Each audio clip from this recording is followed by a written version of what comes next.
Last week I spoke to a client who told me that in 15 years' time they will not be able to source the raw materials from the same region as they are sourcing them from today. And the very simple reason is the consequences of climate change. And I guess what it tells us is that most companies obviously already worry about becoming net zero and becoming climate neutral, but many companies already start now to move into worrying about biodiversity impact and worrying about also becoming nature positive. And if there's one takeaway for you today, then it is the following, that companies who are already on their way to becoming net zero can also use the same set of actions to also become nature positive, or at least to make great steps in this direction.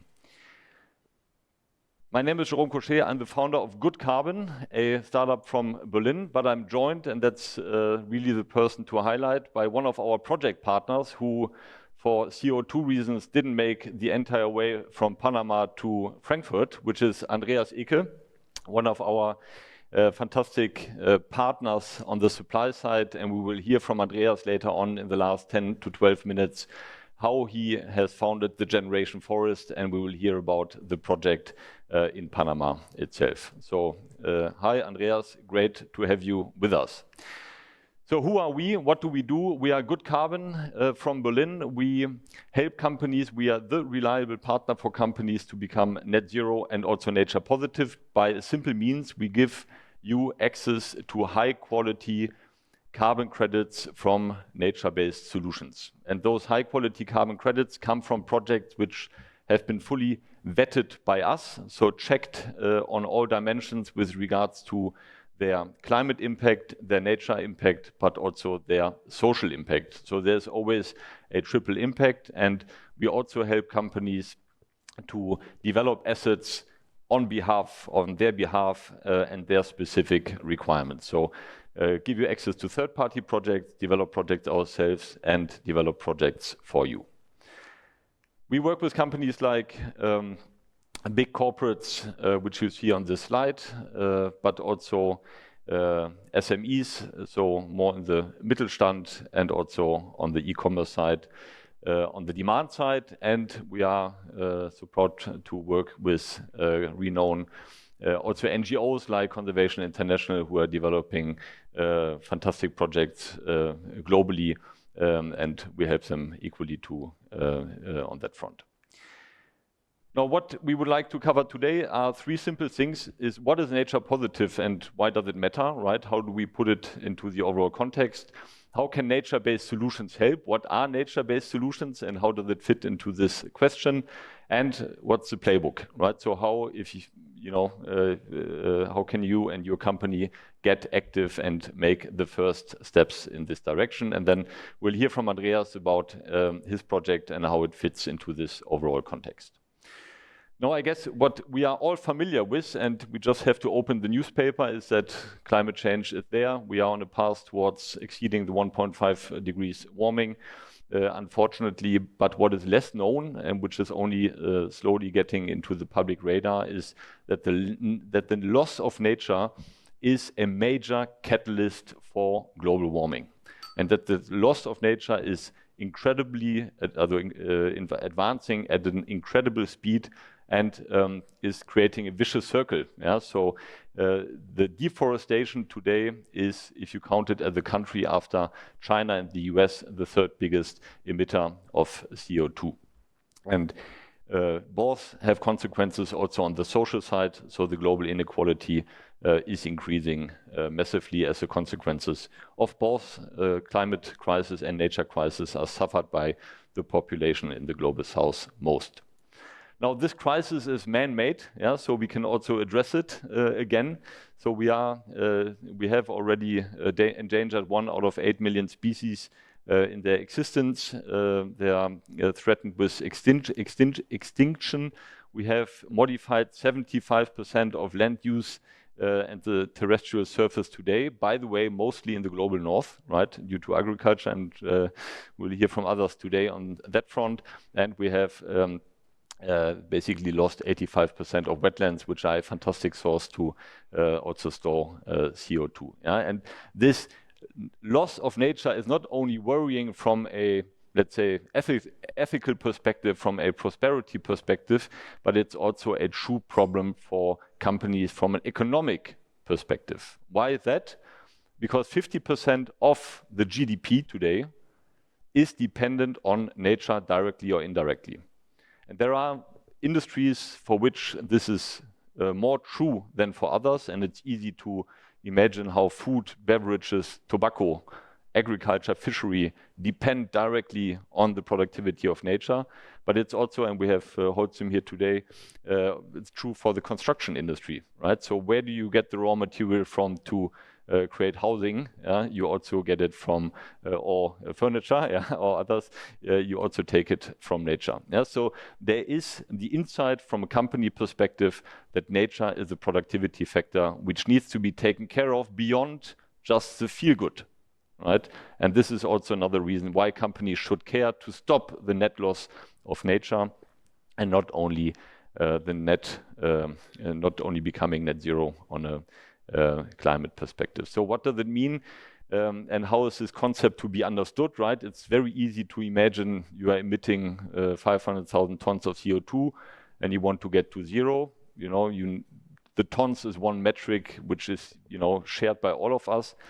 For nature, it's a bit more difficult, right? But the concept of becoming nature positive means that we, on a company level, also start to stop the net loss of nature. So the own impact on modifying nature to the bad, and recreate nature either directly within the value chain or beyond the value chain. And that's a concept which is, I guess, also learned by now on the climate side. So reversing the net loss of nature also on a micro level. And there are many companies who are already embarked on that journey, right? And this is a pull from the Science Based Target Network, which is the equivalent for the Science Based Target Initiative. And it's fantastic to see so many leaders in that space acting, but we are far from the 6,000-7,000 which have joined the SBTI initiative.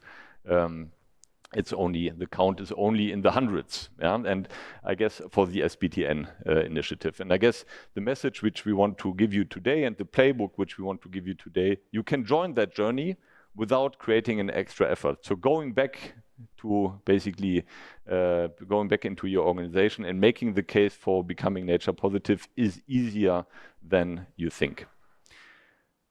Now, how can nature-based solutions help?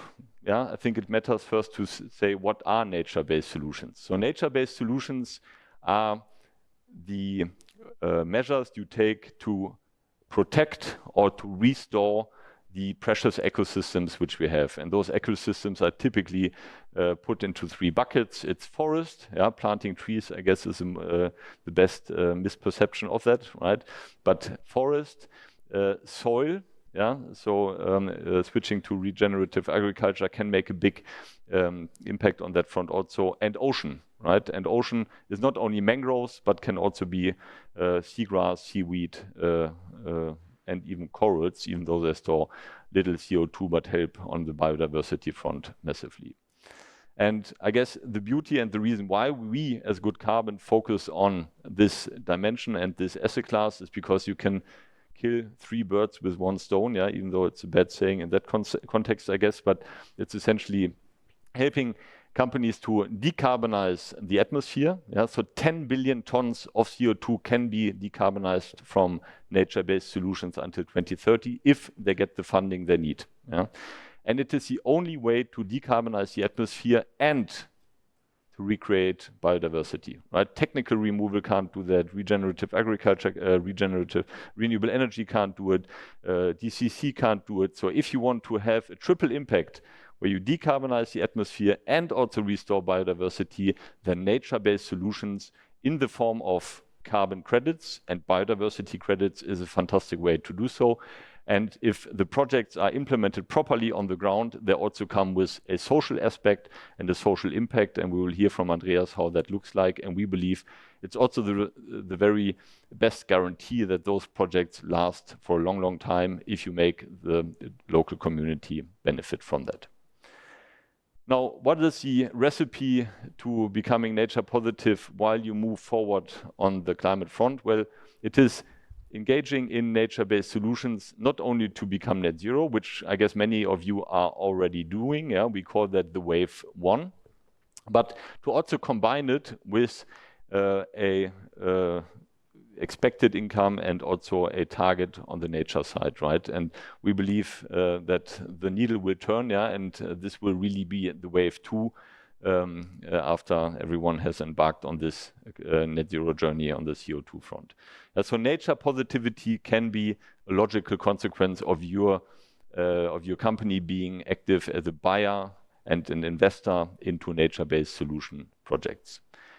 And the reasons why a company should invest into nature-based solutions are not only because it helps on also restoring biodiversity, but it can also help to satisfy the access to capital, be it banks or be it the capital market. It can help to also fulfill the customer expectations and also the regulatory requirements. We all know the CSRD is here. 50,000 companies in Europe need to report their impact and their dependency on biodiversity, and nature-based solutions are a perfect way to also address these. I already spoke about that, so there is not one, size fits all. There are many fantastic different project types out there, and I'm saying this because when we talk about project selection in the next section, it's important to also really look at the projects which fit to your specific environmental footprint. A printing house, which is causing CO2 emissions by cutting trees, it's not very logical to invest into nature, into carbon credits from a hydropower plant in China, right? Nobody gets it. Yeah? So understanding your environmental footprint is a way to also address your emissions specifically. Now, what's the playbook? And I guess the good news, the playbook is ensuring integrity in the first place. Yeah? So the question how to get active on the compensation front, I guess the first question which a company should ask is how to ensure integrity, right? And how to use that measure in a way that it's fully creating impact and is not obviously what some people call greenwashing. Yeah? So you want to move in an integer way. And that has typically 4 steps: setting targets which are transparent and which are quantified and which are actionable. And those targets can be the targets for your climate agenda, but could also be added with with targets for your nature agenda. Align your compensation projects with your own footprint. Ensure the quality of the NBS projects you are engaging in, and then also to communicate transparently given the requirements of the Green Claims Directive, which are obviously a bit vague still, but I think are there for a good reason.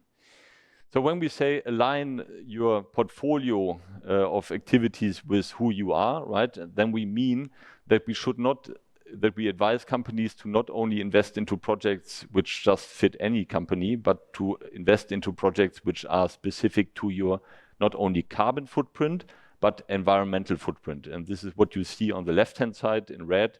So what is your pressures on nature? What are your dependencies on nature?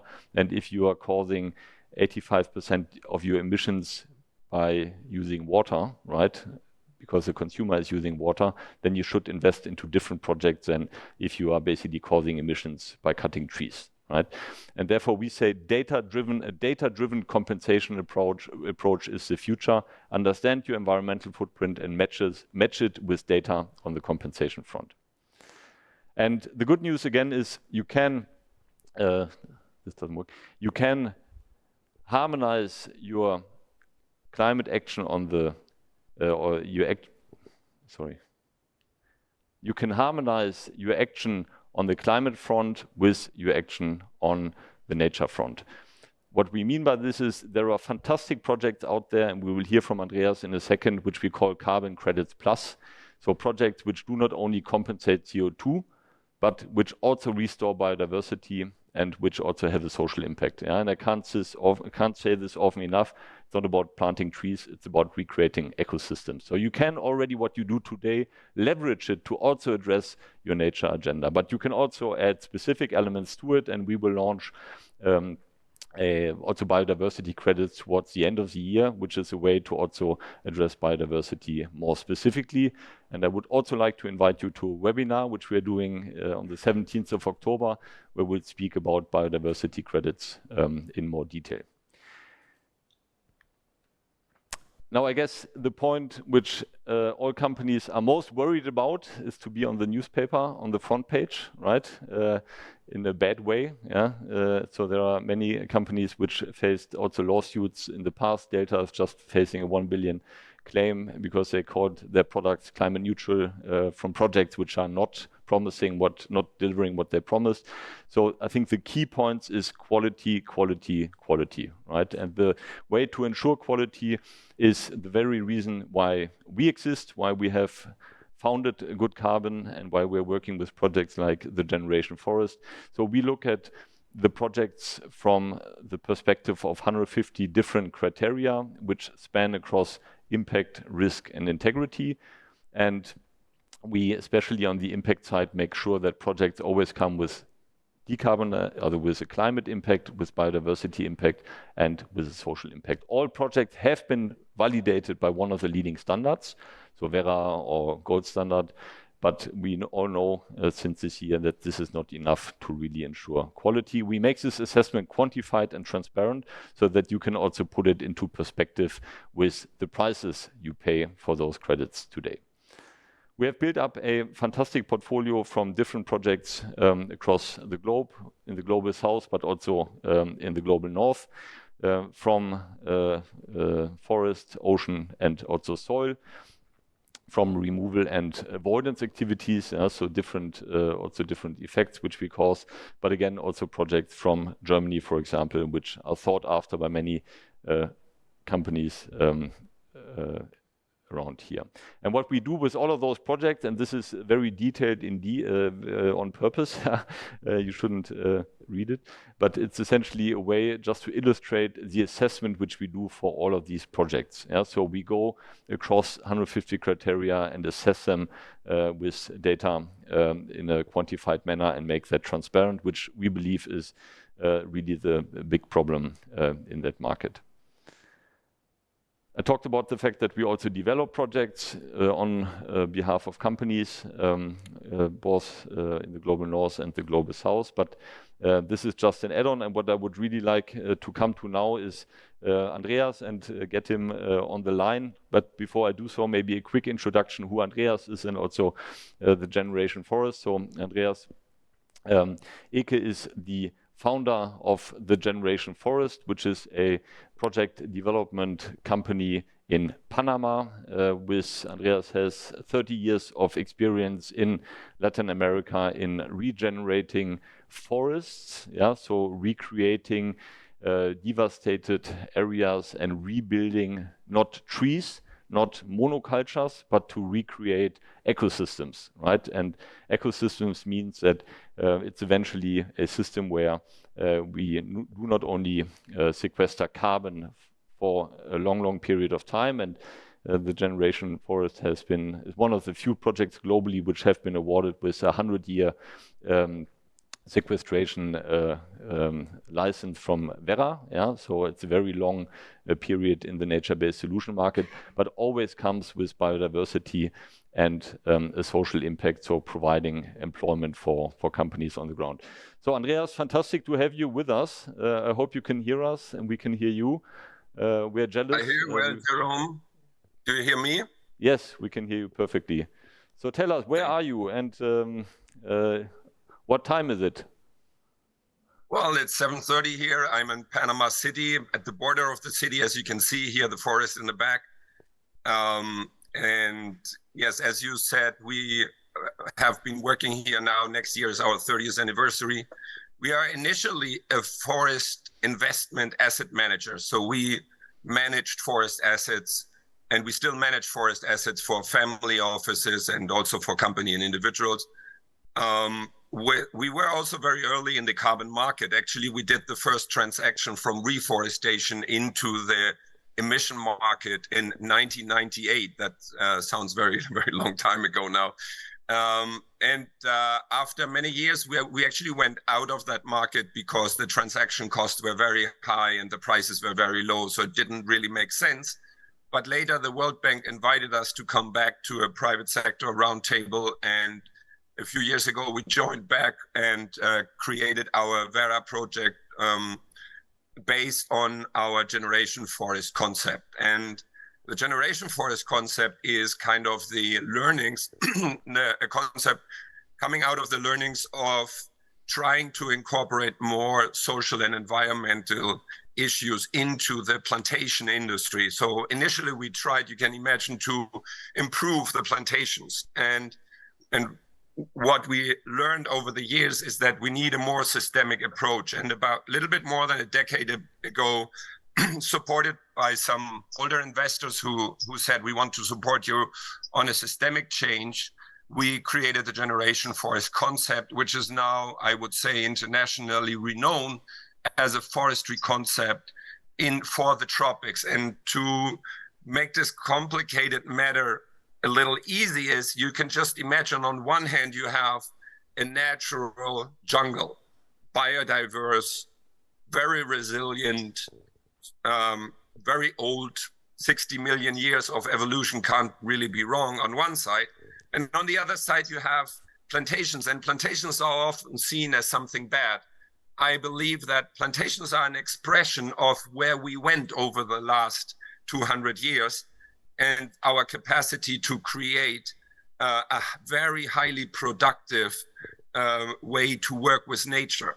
But what we have seen, and I'm originally from Germany, so what we can see now in Germany is that that model was highly productive, but it was not at all resilient. As in Germany, we are now losing almost 30% of our forest to the simple fact that the forests are not resilient and that there are monoculture plantations which are not adapted to change. And so the big task right now is not to say these people are morally good and these are the bad guys, but to put these two things together. So if you put the forest, the natural forest, together with a higher density of trees we are planting than the natural forest has, you can imagine a generation forest. So we use not one species, we use several species. We do not use only exotic species, we use mostly native species. In some occasions, we also use exotic species. We are not dogmatic. I think the only dogma we have is not to have one, to move forward to find solutions for all the tasks we have. So if you look at what that creates, then is a multi-species and multi-strata permanent forest. So the important things also when you go out in the market, and there are many other beautiful projects out there, look at biodiverse, not only carbon, but is it also biodiverse? We have the CCB certification, which entails the community and biodiversity elements also in the certification. But also we are working, as Jérôme said, on biodiversity credit in the future, as we have been monitoring. And there is the other element Jérôme says, I can really follow his words there well. We need data-based projects, so we need data-based proposals, and we need good data as well. So we need, if you want to avoid PR liabilities, look for projects which have a track record, which do also look at biodiversity, and very important, don't look at projects which are only looking at nature, because if you only look at nature, you are not taking into account the local population. And what we do by actually still being a forest asset manager, we build forests and we build timber. That means over the next 100 years, we know how many people we will employ. So that's basically what we are working on. We are now looking, and together with Jérôme's people, at long-term partnerships with companies to build forests. And we can talk about 5 impacts. And maybe after that, if you have questions, I can answer them here from Panama.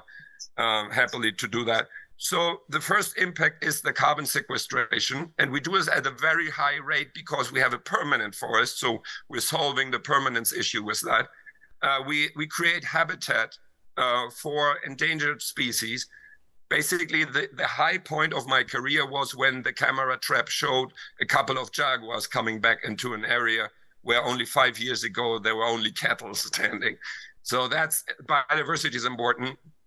Soil, not only in agriculture, also in forestry. You want a forest system which actually maintains, or even in our case, rebuilds soil. Water becomes a more and more important issue, as you hear from the news everywhere. So the water capturing and holding capacity and also filtering capacity of a forest is important. It's iconic in Panama. You might have heard that about the Panama Canal, that there are not so many ships can go through now because we don't have enough water, because the Panama Canal watershed is highly deforested. So a big task is to reforest that to improve the water capacity. And again, as I said before, but it's not less important, is the question of social impact. And that's not only work, it depends on many other elements, but this is too short of a time to go into that into that detail. So if you have questions, I'm happy to answer them.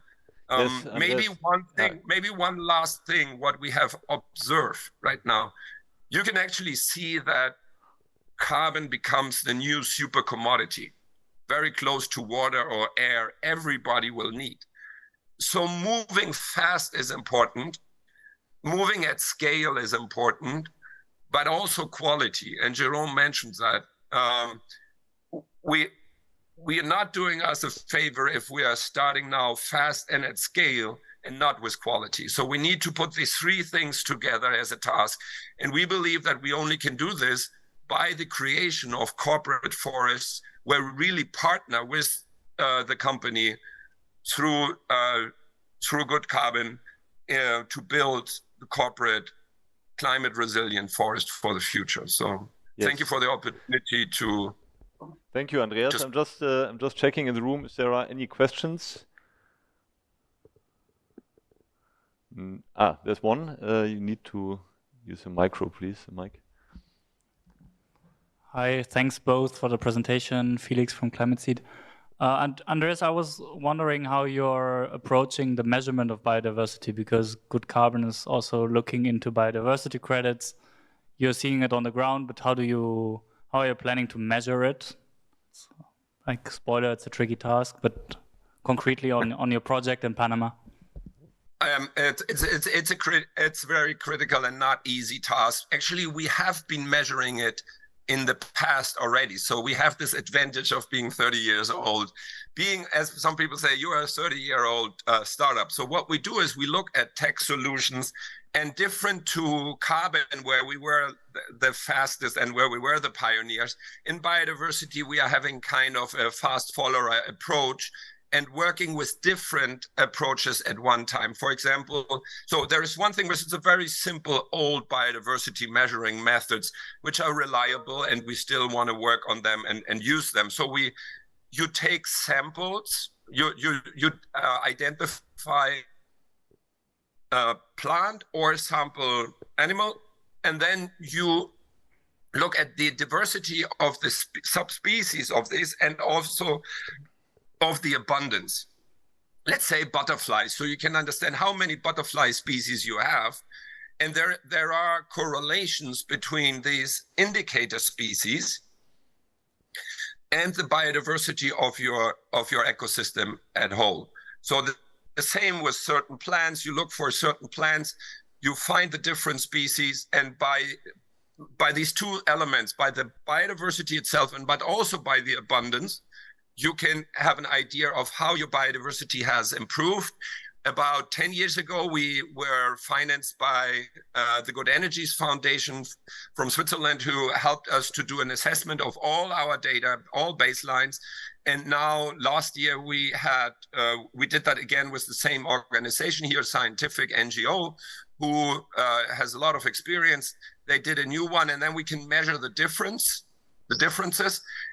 And of course, in our case, it's the general question whether we have or not an increase of biodiversity is easy to say, because we start with cattle land and we end up with a forest like you can see in the back here. So it's sure that there is one, but how can you measure it, right? So it's I would still say it's not a task which has been done, but we need to follow up. Andreas, we need to look at the time. Okay. Thank you very much for joining us from Panama, and thanks for, especially since you're on vacation, so fantastic vacation, and talk to you soon. Thank you very much. Thank you. So maybe just a last word. So we believe nature-based solutions are part of the solution, and you are part of the solution, and very happy to talk to you. Katharina is with us also from Good Carbon. And we will also have the roundtable later at 3:45, and thank you very much for your attention. Thank you, Andreas.